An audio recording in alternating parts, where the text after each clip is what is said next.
energy potential is immense, with 60,000 megawatts of wind energy and almost 90,000 megawatts of solar power waiting to be tapped. Collaborating with economic powers like USA, China, EU and ASEAN countries, as well as deepening ties with Gulf nations, will allow Pakistan to secure favorable trade terms, enhance market access and integrate into global value chains. Economic diplomacy is not just an approach, it is a lifeline for Pakistan's long-term stability and prosperity. By aligning our foreign policy with our economic objectives, Pakistan can create jobs, reduce trade deficits, and secure its place in the competitive global marketplace.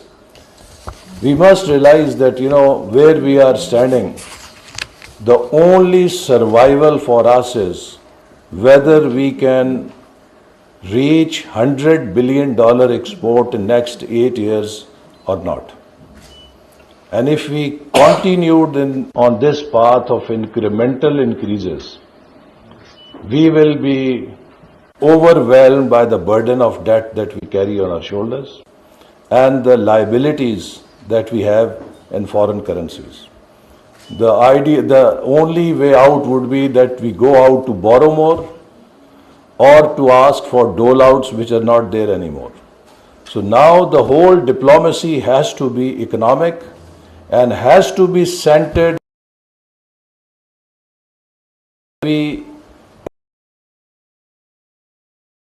How can we have export-related foreign direct investment in Pakistan? These are the cornerstones, the bigger picture. We are not in that league yet. Our survival lies that how can we use diplomacy and foreign policy to fix our economy in the short to medium term.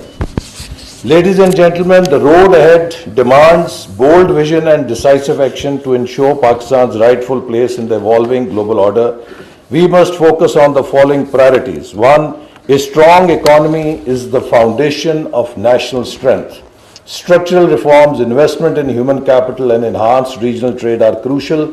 Pakistan must adopt policies that reduce dependency on external aid and instead strengthen its export base, diversify its economy and encourage innovation.